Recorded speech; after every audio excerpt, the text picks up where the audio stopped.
আসসালামু আলাইকুম প্রিয় নুরুল আমিন মজুমদার ডিগ্রি কলেজের শিক্ষার্থীবৃন্দ, আশা করি তোমরা ভালো আছো। আমিও আশা করি আলহামদুলিল্লাহ ভালো আছি।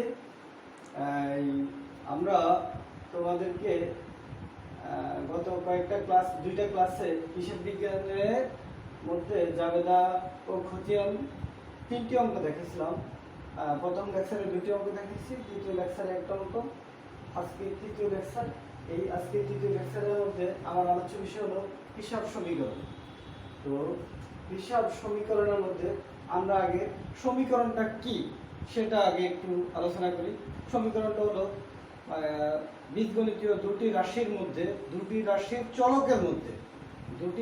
চলকের মধ্যে সমীকরণ দ্বারা যদি সমান চিহ্ন দ্বারা যদি সিদ্ধ হয় তখন সেটা হলো সমীকরণ। সমান চিহ্ন দ্বারা যদি সিদ্ধ হয় তাহলে সেটা হলো সমীকরণ। তো এখানেও হিসাব বিজ্ঞানের মধ্যেও হিসাব সমীকরণও এই চলক, দেখো দুটি রাশি, এখানে এ একটা রাশি আর এখানে এল প্লাস ওই আর একটা রাশি, এর মধ্যখানে দেখো এখানে দেখো একটা সমান সমান চিহ্ন আছে। এই যে দুইটা রাশির মধ্যে সমান সমান চিহ্ন দ্বারা সিদ্ধ, এটা হলো তোমার সমীকরণ। তো এই হিসাব সমীকরণের মধ্যে এখানে যে চলকগুলো আছে তোমরা দেখো, এখানে যে চলক এই চলক, আমরা চলক বলতে বুঝি অজ্ঞাত রাশিকে চলক বুঝি। এখানে দেখো এ দ্বারা বোঝায় অ্যাসেট, সম্পদ। আমরা একটা প্রতিষ্ঠানের মোট সম্পদকে এ দ্বারাই বুঝি। এল দ্বারা লায়াবিলিটি বলতে কোম্পানির বহিদায়গুলা, কোম্পানির বহিদায়গুলাকে আমরা এল দ্বারা প্রকাশ করি। বহিদায় আবার অন্তদায় দুইটাই আছে, তবে তোমার এল দ্বারা আমরা বুঝি যে বহিদায় এবং অন্তদায় দুটোটাকেই বুঝি। প্রতিষ্ঠানের দায়বদ্ধ থাকে, প্রতিষ্ঠান তোমার দায়ে পণ্য ক্রয় করলে অথবা বিলের মাধ্যমে পণ্য ক্রয় করলে অথবা অভ্যন্তরীণ দায়ের মধ্যে যদি কর্মচারীদের বেতন পরিশোধ করতে দেরি হয়, সময় শেষ হয়ে গেছে কিন্তু এখনো পরিশোধ করে নেই, তাহলে এই ক্ষেত্রে দায়ের সৃষ্টি হয়। এরপরে আরেকটা হলো মালিকের অধিকার। আমরা ওনার্স ইকুইটি, দেখো ওনার্স ইকুইটি, ওনার্স এখানে দেখো পসেসিভ, মালিকের অধিকার বুঝাইছে, মালিকের সত্ত্ব বা মালিকের অধিকার। এখানে মালিকের অধিকার দ্বারা আমরা এক সময় এগুলোকে আমরা প্রোপাইটরশিপ আমরা বুঝি। যেমন মালিকের অধিকার, মালিকানা সত্ত্ব, এই যে মালিকের অধিকার, এটা হলো ওনার্স ইকুইটি, মালিকার অধিকার। তো এখানে এই যে মালিকের অধিকারটা, এই মালিকের অধিকারটাকে আমরা কোন কোন জায়গায় আমরা প্রতি একটা প্রতিষ্ঠানে মালিকের অধিকারগুলো পাই। যেমন মালিক যখন মূলধনটা বিনিয়োগ করে তখন সেটা আমরা ক্যাপিটাল হিসেবে চিহ্নিত করি, বা অতিরিক্ত মূলধন হিসেবে যদি আনে সেটাকে আমরা ক্যাপিটাল হিসেবে চিহ্নিত করি, মূলধন হিসেবে চিহ্নিত করি। প্লাস রেভিনিউ, আয়। একটা প্রতিষ্ঠানে অনেকগুলো আয় হয়, এগুলা মুনাফা জাতীয় আয় আছে, মূল্য জাতীয় আয় আছে, অনেকগুলো আয় আছে। সেই আয়টাকে আমরা আর হিসেবে প্রকাশ করি, রেভিনিউ হিসেবে প্রকাশ করি। এগুলো সাধারণত রাজস্ব আয়ের মধ্যে অন্তর্ভুক্ত। এই যে আয়, রেভিনিউ, আয়গুলো আমরা কোন ক্ষেত্রে, যেমন বিক্রি করলে আমরা আয় হয়, বিক্রয়টা আমাদের আয়। কমিশন যদি আমরা প্রাপ্ত হই সেটা আয়। যদি বাট্টা আমরা নগদ বাট্টার মধ্যে যদি প্রাপ্ত বাট্টা হয় তাহলে সেটাও আয়। এই সুদ যদি আমরা প্রাপ্ত হই সেটাও আয়। এগুলো হলো আয়। এক্সপেন্স, দেখো বিয়োগ এক্সপেন্স মানে হলো ব্যয়। এই এক্সপেন্স দ্বারা বুঝেছে যে এক্সপেন্স দ্বারা ব্যয়গুলো আমরা কি, মাল ক্রয় করলে ব্যয় হয়, কর্মচারীর বেতন দিলে ব্যয় হয়, গুদাম ভাড়া পরিশোধ করলো বা দোকান ভাড়া পরিশোধ করলো তাহলে এগুলো ব্যয় হয়, কমিশন প্রদান করলে ব্যয় হয়, এই ইত্যাদি। এরপরে দেখো পরেরটা হলো উত্তোলন। ড্রয়িং অর্থ হলো উত্তোলন বলতে মালিক যদি প্রতিষ্ঠান থেকে নগদ টাকা অথবা পণ্য অথবা তার ছেলের স্কুলের বেতনের দরকার হয়েছে, প্রতিষ্ঠানের ক্যাশ থেকে দিয়ে দিল, অথবা দেখা গেছে যে জীবন বীমা করছে, নিজের জন্য বীমা করছে, প্রিমিয়ামটা ক্যাশ থেকে দিয়ে দিল। এই ক্ষেত্রে এগুলো হলো ড্রয়িং, উত্তোলন। তো দেখো আমরা হিসাব সমীকরণের মধ্যে আমরা ডেবিট কার্ড কিন্তু নির্ণয় আবার করি।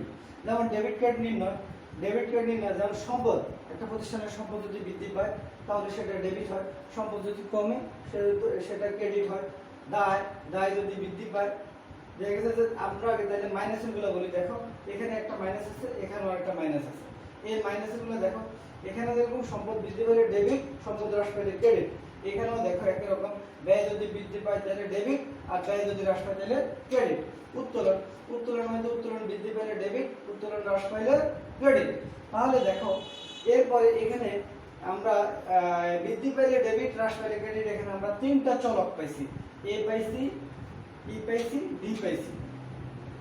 বৃদ্ধি পাইলে ডেবিট, হ্রাস পাইলে ক্রেডিট। ইনক্রিজড, যদি ইনক্রিজ হয় তাহলে ডেবিট হয় তিনটা জায়গায়, যেমন নাকি দেখো অ্যাসেটে হয়, তোমার এক্সপেন্সে হয়, ড্রয়িং এ হয়। আর হ্রাস পাইলে ডেবিট, এখানে পেয়েছি আমরা তিনটা চলকের মধ্যে, এল লাইবিলিটি, সি ক্যাপিটাল, আর রেভিনিউ। আমরা এই তিনটাতে পাইছি, এই তিনটার মধ্যে দেখা যায় যে হ্রাস পাইলে ডেবিট হয়।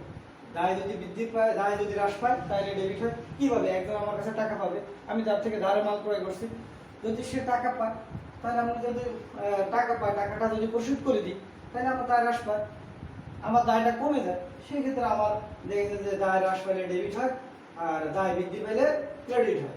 একই রকম ভাবে তুমি দেখো ক্যাপিটাল, মূলধন, মালিক যদি উঠে নিয়ে যায়, মালিক যদি প্রতিষ্ঠান থেকে নিয়ে যায় তাহলে দেখা যায় মূলধনটা কমে যায়, মালিকের অধিকার কমে গেলে ডেবিট হয়, মূলধনটা ডেবিট।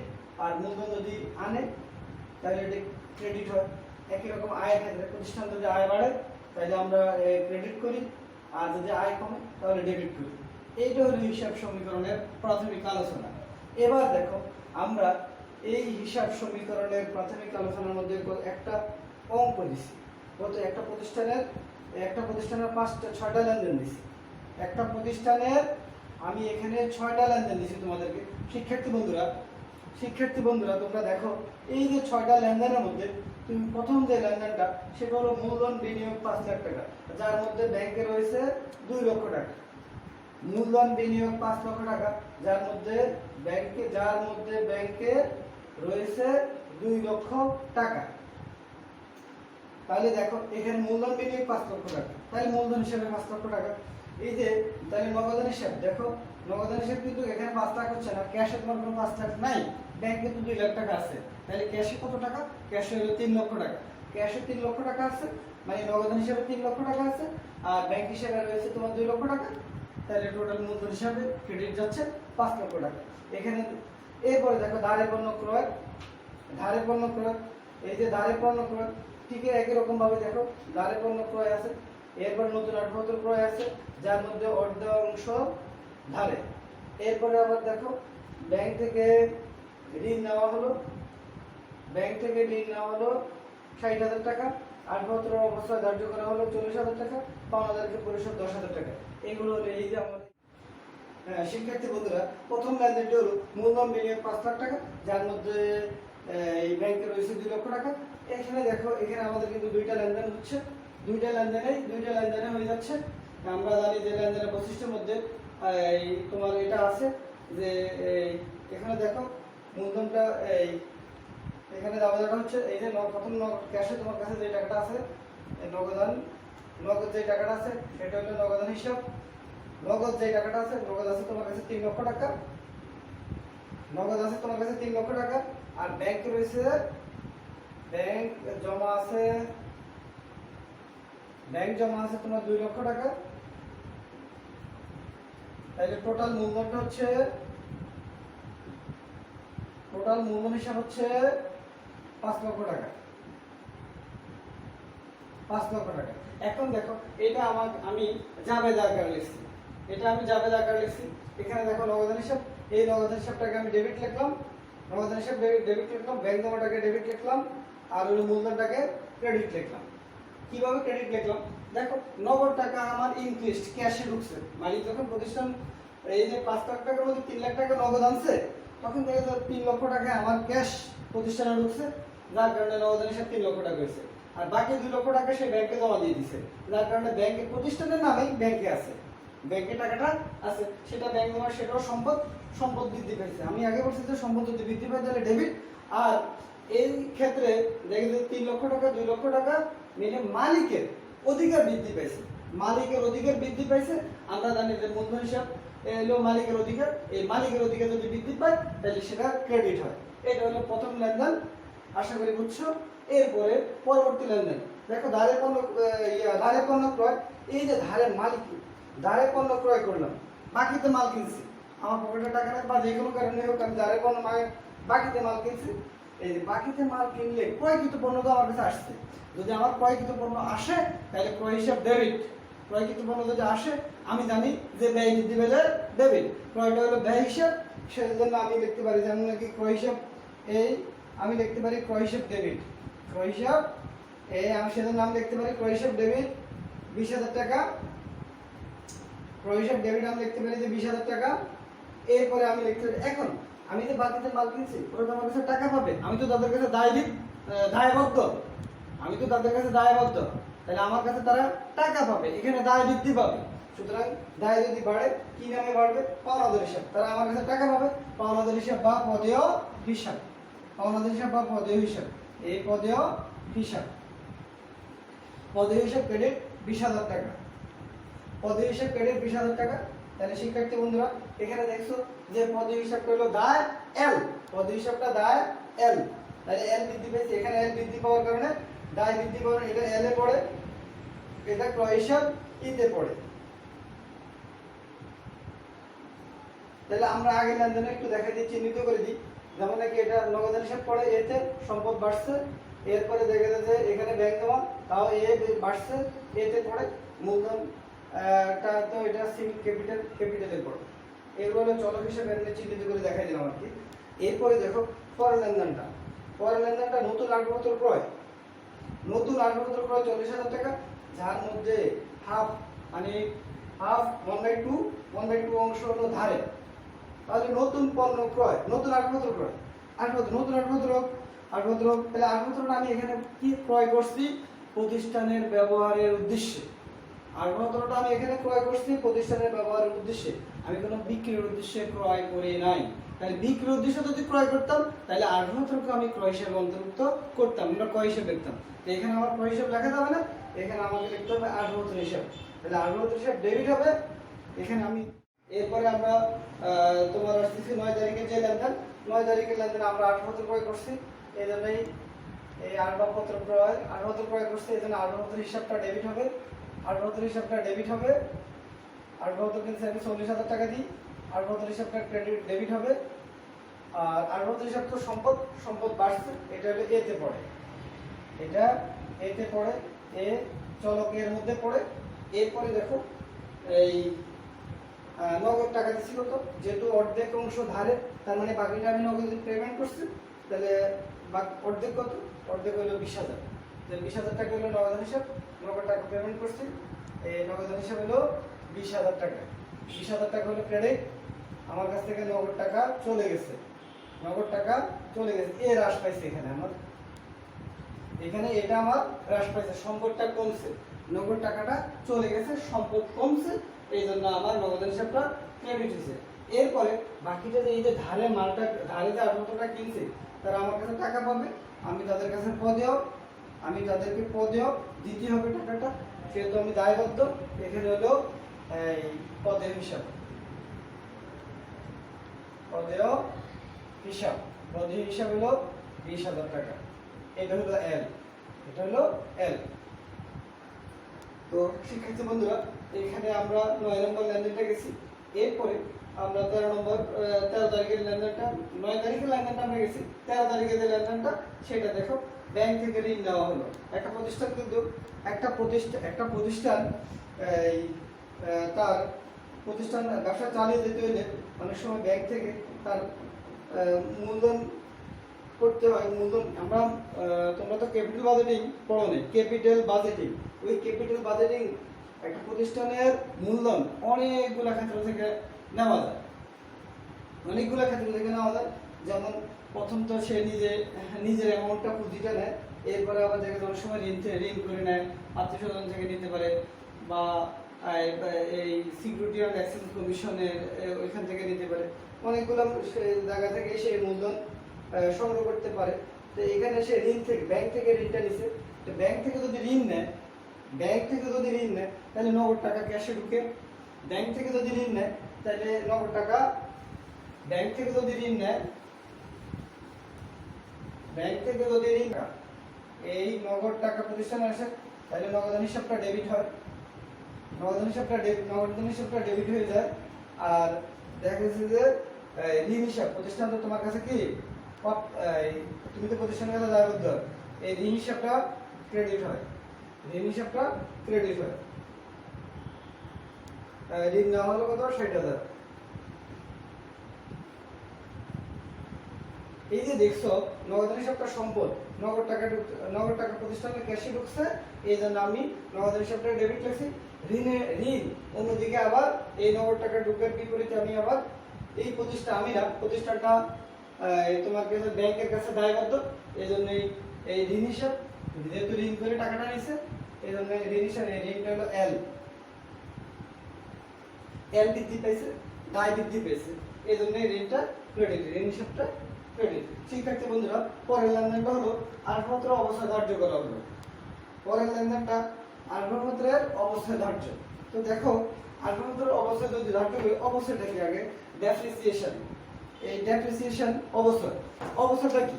অবস্থাটা হলো আমরা যখন নাকি কোনো দৃশ্যমান সম্পত্তি যখন আমরা ক্রয় করি নির্দিষ্ট সময় পরে, এই জিনিস নির্দিষ্ট সময় বলতে কালের বিবর্তনে, সময়ের পরিবর্তনে দেখা গেছে যে আমাদের এই সম্পদটার বা ব্যবহারের কারণে এই সম্পদটার মূল্য হ্রাস পায়। এই হ্রাসকৃত মূল্যটাই হলো অবসর, ডেপ্রিসিয়েশন। এই যে অবসরটাকে আগে এক সময় জাবেদা হইতো যে অবসর, মানে দেখা যাচ্ছে অবসর হিসাব ডেবিট, যেহেতু অবসরটা ব্যয়, অবসর হিসাব ডেবিট আর অবসর হিসাব ক্রেডিট। কিন্তু বর্তমানে এই যে এই অবসরটাকে সঞ্চিতি হিসাব করে রাখা আলাদা একটা, অবসরটাকেও লাভ থেকে অবসর অংশটাকে সরিয়ে রেখে আলাদা একটা ফান্ড তৈরি করে, এই আলাদা যে একটা ফান্ড তৈরি করে সেই ফান্ডটাকে দিয়েই একসময় রাখে, কারণ এই আসবাবপত্রটা তোমার এক সময় টোটালটা ডেস্ট্রয় হয়ে যাবে, তুমি এটাকে স্ক্র্যাপ হিসেবে তুমি বিক্রি করতে হবে। তাহলে স্ক্র্যাপ হিসেবে বিক্রি করলে তো আরেকটা আসবাবপত্র তোমার প্রয়োজন হবে, তাহলে তখন তুমি কিভাবে কিনবে? তখন তুমি দেখে যে এই যে সঞ্চিতি যে তহবিলটা রাখবা, এই তহবিলটাকে দিয়ে কিনবে। তাহলে এই তহবিলটাতে কিনলে কি হবে? এই তহবিলটাতে কিনলে দাম তো আর বাড়িয়ে দিতে পারে। তাহলে তুমি যে এই তহবিলটা প্রতি বছর যে অবসরটাকে রাখি দিবা, আস্তে আস্তে যে তহবিলটা যে ইনক্রিজড হবে, তো এই যে ইনক্রিজড হওয়ার ফলে আবার এটা তো রাখি দিবে, ইনক্রিজড হবে, এই টাকাটা তুমি তো বিনিয়োগ হিসেবে খাটাইবা, ওইখান থেকে তো 1 টাকা হিসেবে তোমার এই অর্থের সময় মূল্য হিসেবে, টাইম ভ্যালু হিসেবে কি আসবে? ফান্ডটাও ইনক্রিজ হবে, তখন দেখে যে এই ফান্ড দ্বারা তুমি নতুন আসবাবপত্র ক্রয় করতে পারবে। এই বর্তমান অবস্থায় ধার্যের অবসর সঞ্চিতি হিসাব তৈরি করার এটাই হলো উদ্দেশ্য। তা আমি তোমাদেরকে জাবেদাটা দেখাচ্ছি যে অবসর হিসাব ডেবিট, অবসর সঞ্চিতি হিসাব ক্রেডিট, অবসর হিসাব ডেবিট, অবসর সঞ্চিতি হিসাব ক্রেডিট।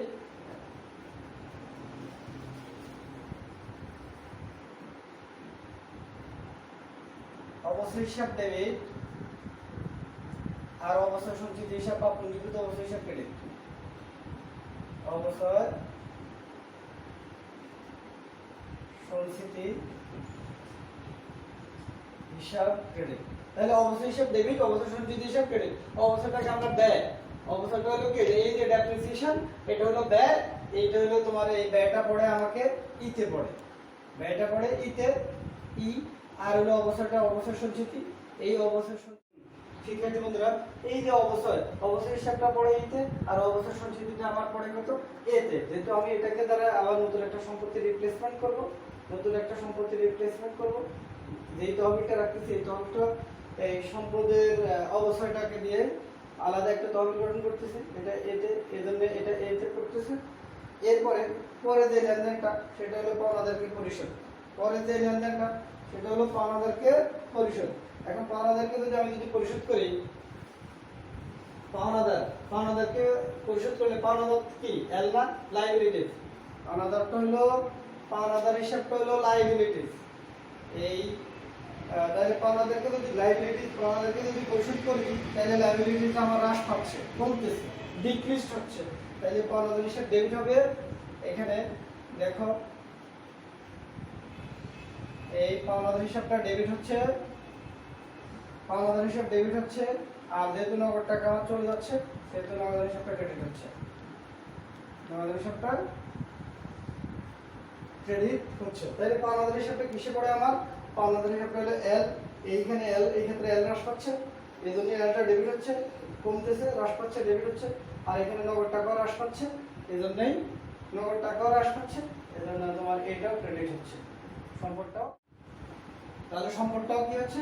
ক্রেডিট হচ্ছে। নগদ হিসাবটা এই জন্যই ক্রেডিট, এটা ক্রেডিট এর হ্রাস পাচ্ছে, এই জন্য এটা ক্রেডিট হচ্ছে। এটা হলো আমার জাবেদার সাধারণ আলোচনা, এই লেনদেনগুলোর সাধারণ আলোচনা। এরপরে আমি তোমাদেরকে এখানে দেখো শিক্ষার্থী বন্ধুরা, আমরা এই রিকোয়ারমেন্ট কয়ের মধ্যে দিছি মালিকানা সত্ত্ব নির্ণয় করো, মালিকানা সত্ত্ব নির্ণয় করো। তো এখানে দেখো মালিকের অধিকার নির্ণয় করতে বলছে। এখন মালিকের অধিকার যদি নির্ণয় করি, আমরা দেখো আমরা তোমার মানে শুরুতে আমরা দেখাইছি যে মালিকের অধিকার কোনগুলো কোনগুলো, এই যে ওই দেখো এখানে হলো এই ওনার সিকিউরিটি ওই, এইখানে আমরা লিখতে দেই এই মালিকের অধিকারগুলো লিখতে দেই আমরা ক্যাপিটাল লিখছি, আর লিখছি, মানে রেভিনিউ লিখছি, এক্সপেন্স বিয়োগ দিছি, ড্রয়িং বিয়োগ দিছি, ড্রয়িং বিয়োগ দিছি। এইগুলা থেকে এইগুলো হলো মালিকের অধিকার নির্ণয়ের জন্য এই চলকগুলো, এই চলকগুলো দ্বারা মালিকের অধিকার নির্ণয় হয়। ক্যাপিটাল মূলধন দ্বারা মালিকের অধিকার নির্ণয় হয়, রেভিনিউ আয় দ্বারা মালিকের অধিকার নির্ণয় হয়, এক্সপেন্সগুলো বিয়োগ দেওয়া হয়, ড্রয়িংগুলো বিয়োগ দেওয়া। তাহলে আমরা এখানে দেখো শিক্ষার্থী বন্ধুরা, মূলধন, মূলধনের সাথে আমি যোগ করবো কি আয়গুলো, ব্যয়গুলো বিয়োগ দিব, উত্তোলনটা বিয়োগ দিব, ব্যয়গুলো বিয়োগ দিব, উত্তোলনটা বিয়োগ করবো, তাহলে আমি পেয়ে যাবো মালিকানা সত্ত্ব বা মালিকানা সত্ত্ব নির্ণয় হয়ে যাবে আমাদের। তাহলে মালিকানা সত্ত্ব নির্ণয় করতে গেলে দেখো আমরা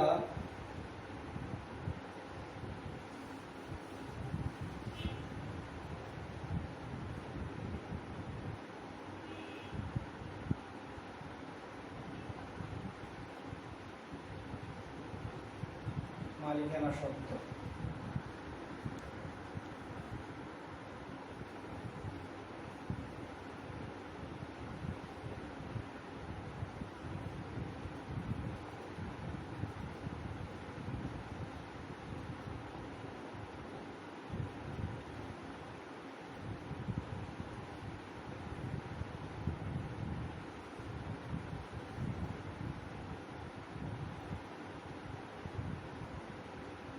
তারিখ দেখো 2020 জানুয়ারি 1, জানুয়ারি 1 তারিখের মধ্যে দেখো মূলধন বিনিয়োগ যেটা করছে সেটা হলো সেটা ডাইরেক্ট লিখতে পারো মূলধন বিনিয়োগ, এই মূলধন বিনিয়োগ, এই মূলধন বিনিয়োগ দেখো 5 লক্ষ টাকা,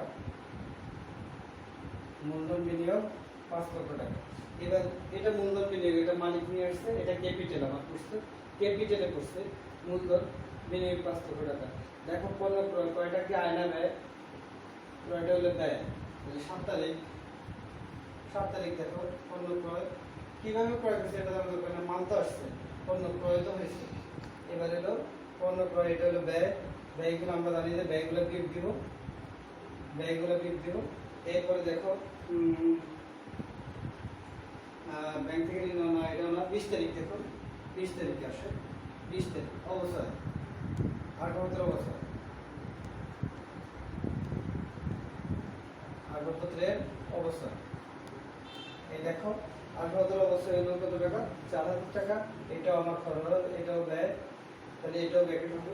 এরপরে কোনো আর নাই, যেহেতু এখানে কোনো আয় নাই, এখানে আমার তাহলে দেখো আমি ব্যয় পেয়েছি, এখানে আমার তাহলে 5 লাখ টাকা থেকে 24,000 টাকা বিয়োগ যাবে।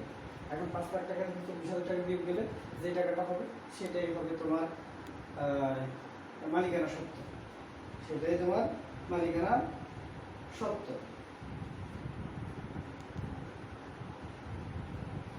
এটা হলো মালিকানা সত্ত্ব। এই হলো ক নাম্বারের সলিউশন দেখা দিলাম, সমাধান। সহ কত আমরা লিখতে পারি যে কারণ সহ হিসাব সমীকরণের উপাদানগুলোর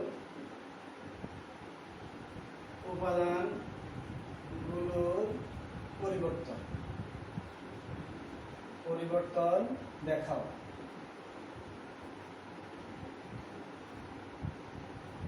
দেখো কারণ সহ হিসাব সমীকরণের উপাদানগুলোর পরিবর্তন দেখাও। কারণ সহ হিসাব সমীকরণের উপাদানগুলোর পরিবর্তন দেখাও।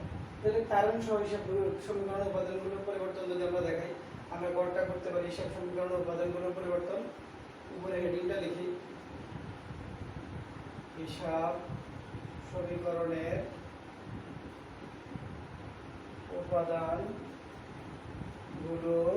পরিবর্তন। এই হলো হিসাব সমীকরণের উপাদানগুলোর পরিবর্তন। আমরা হিসাব সমীকরণের উপাদানগুলোর পরিবর্তন করে এইভাবে লিখতে পারি প্রথম তারিখ হিসাব সমীকরণের উপাদান কারণ, হিসাব সমীকরণের উপাদান কারণ, তারিখ হিসাব সমীকরণের উপাদান কারণ, এর তারিখ সমীকরণের উপাদান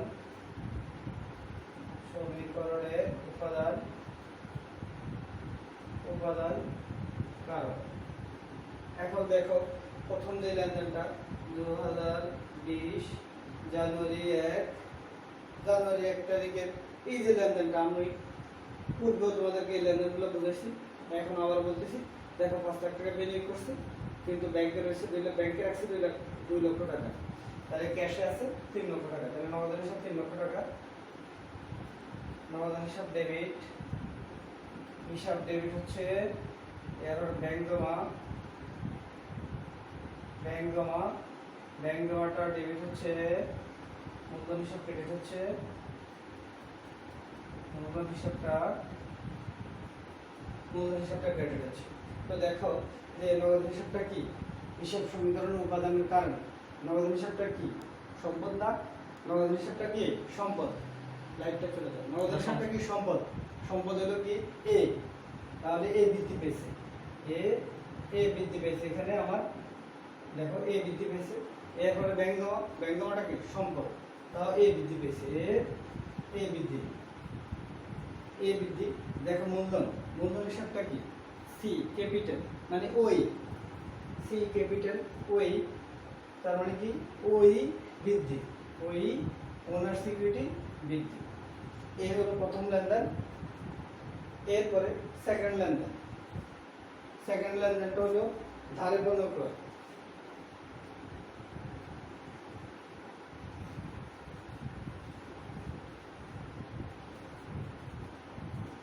দেখো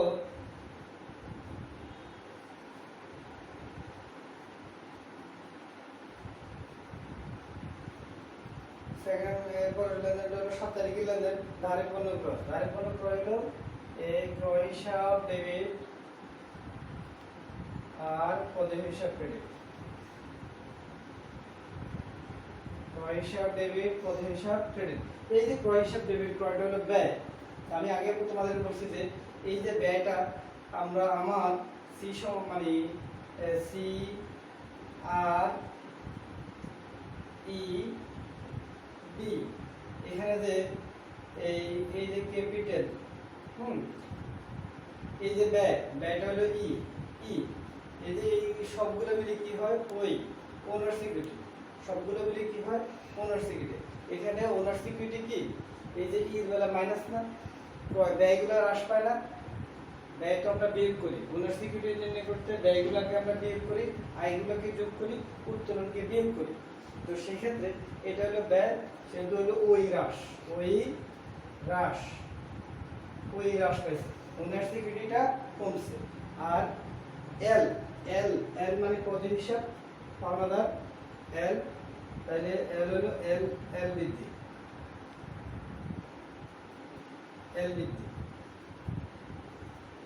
এরপরে 7 তারিখ গেল, এরপরে আসো 9 তারিখে।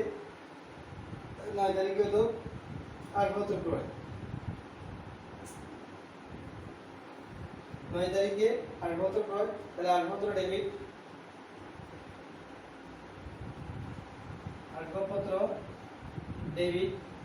আর আসবাবপত্র কিনতে নগদ টাকা লাগবে কত, নগদ হিসাব অর্ধেক না, এই নগদ হিসাব ক্রেডিট। এই আবার বাকিটা তো ধারে, এখন তারা টাকা পাবে, সেই হিসাবে পদের হিসাব ক্রেডিট, এই পদের হিসাব ক্রেডিট। তাহলে আসবাবপত্র হলো সম্পদ, সম্পদ হলে এই বৃদ্ধি, দেখো এই বৃদ্ধি। এরপরে হলো নগদ হিসাব হলো এ হ্রাস, কমছে এটা, এ হ্রাস। পদ হিসাব হলো এল বৃদ্ধি, মানে ওরা তোমার কাছে টাকা পাবে বা প্রতিষ্ঠানের কাছে টাকা পাবে, এল বৃদ্ধি, এল বৃদ্ধি। তো শিক্ষার্থী বন্ধুরা তোমরা দেখো এই যে লেনদেনটা, এই লেনদেনটার ভিতরে দেখে যে এখানে দুইটা লেনদেন সংগঠিত হয়েছে। একটা লেনদেন হলো এই দেখে যে 20,000 টাকা আসবাবপত্র কিনছে আমি, ঠিক আছে 40,000 টাকা দিই, কিন্তু এখানে দুইটা লেনদেন, একটা হলো আমি নগদ টাকা দিচ্ছি 20,000, আর একটা হলো ধারে আরো বাকি রয়েছে 20,000 টাকা। তাহলে এই কারণে আসবাবপত্র ডেবিট, নগদ হিসাব ক্রেডিট, আর পদ হিসাব ক্রেডিট।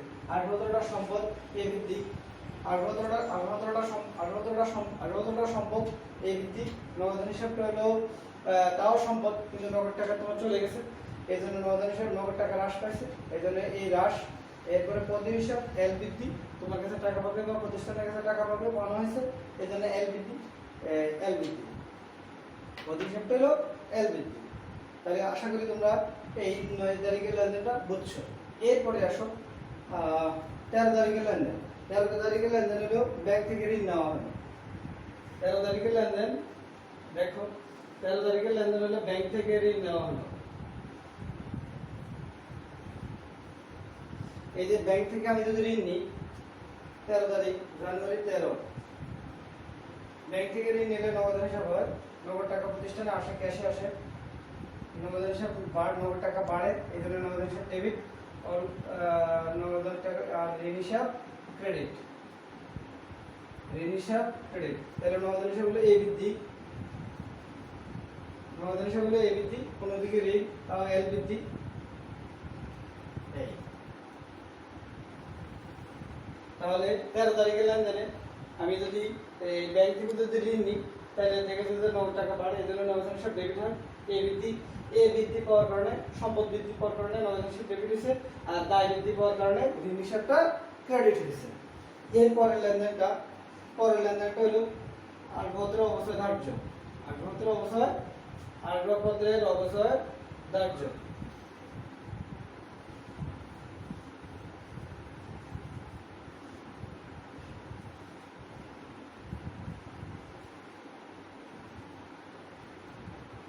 আসবাবপত্র অবস্থায় ধার্য 20 তারিখের লেনদেন,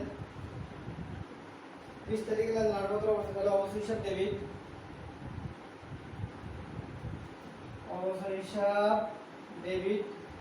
আর পুঞ্জীভূত অবস্থা হিসাব বা অবস্থা সঞ্চিত হিসাব, অবস্থা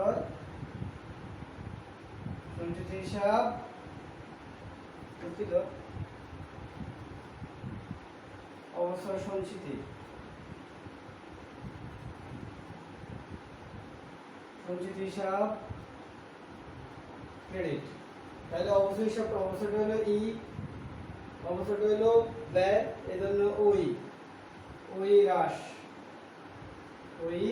হ্রাস, আর হলো এটা হলো সম্পদ এ বৃদ্ধি, এ হ্রাস,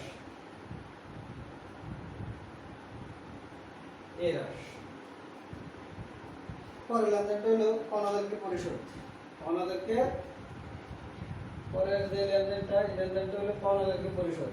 তো অনাদায়কে যদি আমরা পরিশোধ করি, তাহলে দায় বৃদ্ধি পাবে না দায় হ্রাস পাবে? দায় হ্রাস পাবে, কারণ দায় কমে যাবে। তাহলে অনাদায়কে পরিশোধ, তাহলে অনাদায় হিসাব ডেবিট হয়ে যাবে, দায় হ্রাস পেলে ডেবিট, অনাদায় হিসাব ডেবিট, আর হলো নগদ হিসাব ক্রেডিট, নগদ হিসাব ক্রেডিট। তাহলে অনাদায়টা কি এল, তাহলে এল হ্রাস, আর নগদ হলো এ হ্রাস।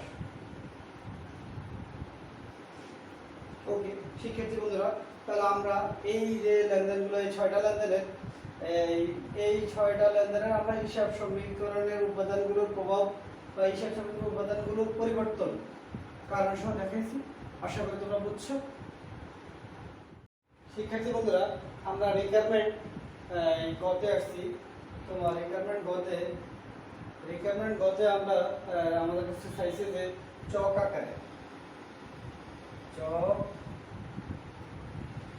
আকারে হিসাব সমীকরণের প্রভাব, হিসাব সমীকরণের প্রভাব, চক আকারে হিসাব সমীকরণের প্রভাব নির্ণয়। চক আকারে হিসাব সমীকরণের প্রভাব নির্ণয়। তাহলে চক আকারে হিসাব সমীকরণের প্রভাব নির্ণয় করতে হলে আমরা গড় করতে হবে। দেখো চক আকারে হিসাব সমীকরণের প্রভাব, হিসাব সমীকরণ চক আকারে হিসাব সমীকরণের প্রভাব নির্ণয়ের জন্য আমরা গড় করি। দেখো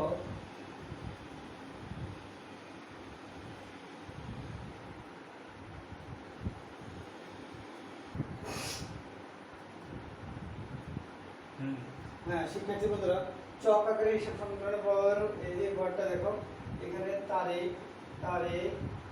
এখানে হলো সম্পদগুলো আমরা লিখবো এ, আর এক্ষেত্রে এটা হলো সমান সমান, এটা এখানে হলো আমরা এই ওই মূলধনটা আর এল গুলো লিখবো, আর এখানে হলো মন্তব্য।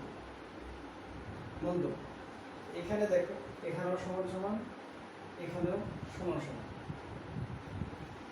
2020 সাল প্রথম যে লেনদেনটা জানুয়ারি 1 তারিখে, প্রথম যে লেনদেনটা তোমরা দেখো, প্রথম লেনদেনের মধ্যে নগদান হিসাব আছে, নগদান হিসাব আছে, ব্যাংক জমা আছে, মূলধন আছে। তাহলে নগদান হিসাব এখানে দেখো, তাহলে আমরা এখান থেকে একটা গড় করে নগদান হিসাব লিখি। এই নগদান হিসাব আর হলো ব্যাংক জমা হিসাব, নগদান হিসাব আর ব্যাংক জমা হিসাব।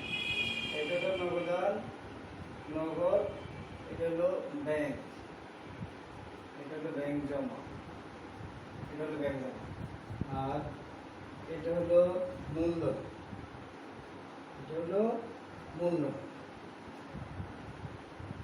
এই মূলধন। এখন শিক্ষার্থী বন্ধুরা, প্রথম নগদ, তাহলে আমার নগদ টাকা ছিল কত টাকা? নগদ টাকা ছিল আমার 3 লক্ষ টাকা। 5 লাখ টাকাতে আমি বিনিয়োগ করছি, নগদে ক্যাশে ছিল 3 লক্ষ টাকা, ব্যাংকে জমা দিয়ে দিচ্ছি আমি 2 লক্ষ টাকা। তাহলে আমার মোট বিনিয়োগ হলো 5 লক্ষ টাকা। তাহলে আমরা এখানে লিখতে পারি, মন্তব্যের মধ্যে লিখতে পারি বিনিয়োগ, ইনভেস্ট। মন্তব্যের মধ্যে আমরা লিখতে পারি বিনিয়োগ, এখানে সমান সমান। তাহলে এই লেনদেনটা আমার শেষ, এই লেনদেনটা আমার শেষ। এরপরে আমার 7 তারিখে যে লেনদেনটা, 7 তারিখের লেনদেনটা কি? ধারে পণ্য ক্রয়। ধারে পণ্য ক্রয়। এখন ধারে পণ্য যদি ক্রয় করি, তাহলে এই ক্রয়টা কি আমার আয় না ব্যয়? ক্রয়টা হলো আমার ব্যয়। তাহলে যদি আমি ব্যয় করি, কত টাকা ব্যয় করছি আমি? 20,000 টাকা। এই যে 20,000 টাকা আমি বাকিতে মালটা ক্রয় করছি, 20,000 টাকা তো তারা আমার কাছে পাবে। তাইলে এই মাল ক্রয় হিসাবটাকে আয় না ব্যয়? ব্যয় হিসাব। তাহলে এই 20,000 টাকা ব্যয়টা মূলধন থেকে কি যাবে? বিয়োগ যাবে। ব্যয়টা মূলধন থেকে বিয়োগ যাবে। অন্যদিকে এই মূলধন থেকে ব্যয়টা বিয়োগ, অন্যদিকে আবার পাওনাদার হিসাব, পদে হিসাব। আমার কাছে টাকা পাবে পদে হিসাব, পদেও হিসাব।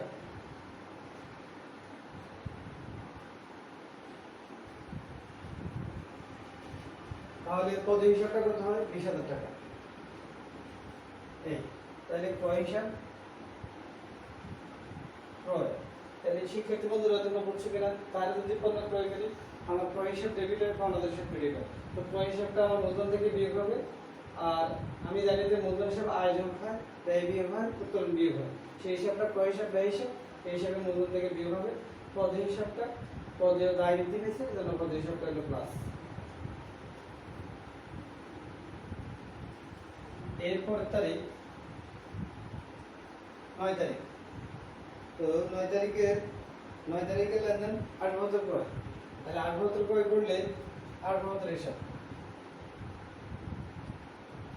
8 বাপত্র, তাহলে 8 বছর হিসাব ডেবিট হয়েছে কত টাকা? 40,000 টাকা দ্বারা 8 বছর হিসাব ডেবিট হয়েছে 8 বছর হিসাব ডেবিট হয়েছে 40,000 টাকা। শিক্ষার্থী বন্ধুরা তোমরা দেখো যে 8 বছরের অর্ধেক টাকা কিন্তু আমি নগদে দিচ্ছি। আমি যদি প্রতিষ্ঠানের মালিক ধরি তাহলে 8 বছরের অর্ধেক টাকা আমি নগদে দিয়েছি। তাহলে যদি আমি নগদে টাকাটা দিই 20,000 টাকা নগদে দিই, তাহলে আমার নগদ টাকা হ্রাস পাবে 20,000 টাকা, আর বাকি যে 20,000 টাকা এই 20,000 টাকা ধারে পরে দিবে, তাহলে ধারে ওরা আমার কাছে টাকা পাবে এই যে 20,000 টাকা। ঠিক আছে, তাহলে মন্তব্য এখানে কিছুই হবে না, মন্তব্য শুধুমাত্র হবে ওনার্স ইকুইটি, মালিকানার অধিকার, মালিকানা সত্ত্বের মধ্যে যেগুলো হয় সেগুলোই মন্তব্য হবে। এরপরে 13 তারিখ, এখন আমরা এখানে 13 তারিখের লেনদেনটা দেখি যে ব্যাংক থেকে ঋণ নেওয়া হবে। ব্যাংক থেকে আমরা ঋণ নিয়েছি 60,000 টাকা। ঋণ যদি নিই তাহলে নগদ টাকা আসে 60,000 টাকা ঢুকছে, নগদ টাকা আসে। অন্যদিকে ঋণ হিসাব নামে আমাদের আবার দায় বাড়িয়ে যায়, প্রতিষ্ঠানের দায় বৃদ্ধি পায়। প্রতিষ্ঠানের দায় বৃদ্ধি পাইছে আবার কত? 60,000 টাকা।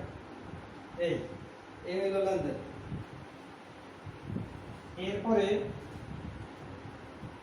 এরপরে যে লেনদেনটা, পরের লেনদেনটা হলো যে 8 বছর অবস্থা ধার্য, 8 বছর অবস্থা ধার্য 20 তারিখ।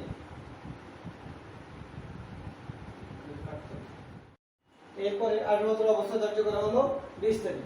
অবস্থা ধার্য করছে অবস্থা ধার্য করা হয়েছে 60,000 টাকা। এই যে অবস্থা, এই যে ডেপ্রিসিয়েশনটা, এই ডেপ্রিসিয়েশনটা আমার হলো ব্যয়। তাহলে যদি আমার ব্যয় হয়, ব্যয়টা আমার মূলধন থেকে বিয়োগ যাবে 4,000 টাকা। মূলধন থেকে বিয়োগ যাবে 4,000 টাকা। আবার এই যে এই সম্পদের পরিমাণও কিভাবে হ্রাস পাবে, এই জন্যই এই থেকে বিয়োগ।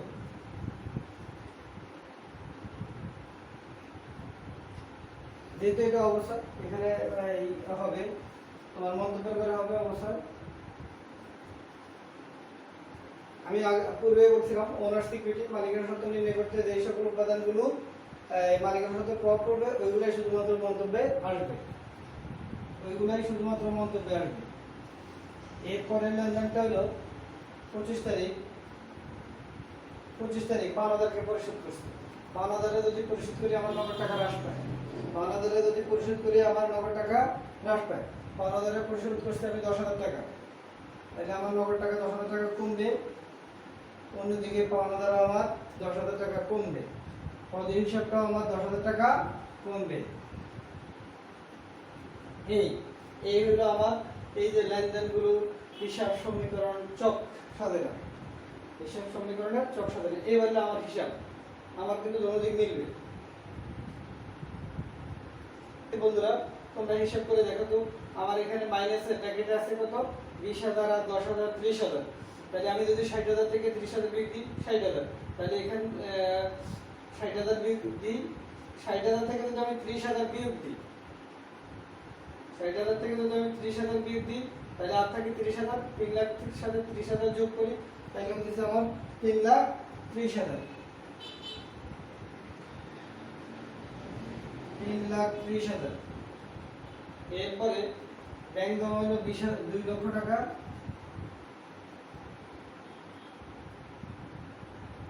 ব্যাংক জমা 2 লক্ষ টাকা। আর 40,000 থেকে 4,000 বিয়োগ দিলাম, 40,000 থেকে 4,000 বিয়োগ দিলাম, তাহলে হচ্ছে 36,000 টাকা।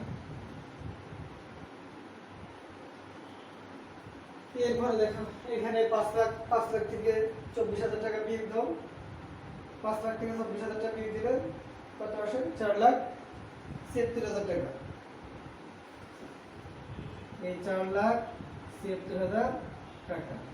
আর এখানে হলো পদের হিসাব হলো 40,000 ডেবিটে যোগে বিয়োগ হলো 10,000, তাহলে 40 থেকে 10 বিয়োগ দিলে পদের হিসাব হলো দাঁড়ায় 30,000। আর ঋণ তো আমি পরিশোধ করে নেই, 60,000 টাকা পুরোটাই রয়ে গেছে। এখন আমরা দেখো সমান সমান এই সেট, যেহেতু আমার সমীকরণটা হলো আমার a = l + o, এটা আমাকে মিলাতে হবে, সমান হতে হবে।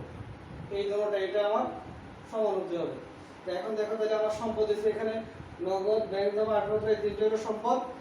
তাহলে আমি যদি যোগ করি 3,30,000 এর লগে 2 লাখ যোগ করলাম 5,30,000, তাহলে 5,30,000 5,30,000 এর লগে আরো 36,000 যোগ করলাম, তাহলে দাঁড়ায় কত 5,66,000 টাকা।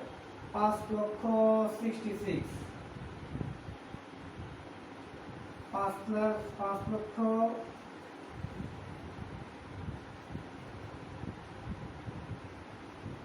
5,66,000 টাকা। এবার আমরা দেখবো যে তাহলে আমাদের সম্পদের পরিমাণ এই তিনটা সম্পদ নগদ, ব্যাংক জমা, 18 তিনটা সম্পদের যোগফল হলো 5,66,000 টাকা। 5,66,000 টাকা। তাহলে এখানে আমার এবার দায়ের মধ্যে মালিকের সত্ত্ব এবং দায়ের মধ্যে আমার কত টাকা দাঁড়ায় দেখো তো। এখানে হলো 90,000, এখানে হলো 90, 4,76,000 এর সাথে এই 90,000 যোগ করো। তাহলে আচ্ছা 4,76,000 টাকা 30,000 যোগ করে আমি কত হয় 5 লক্ষ টাকা, 5,06,000 টাকা। তাহলে 5,06,000 সাথে 60,000 যোগ করি, তাহলে 5,66,000 টাকা। তাহলে আমার দুটোটাই মিলে গেল।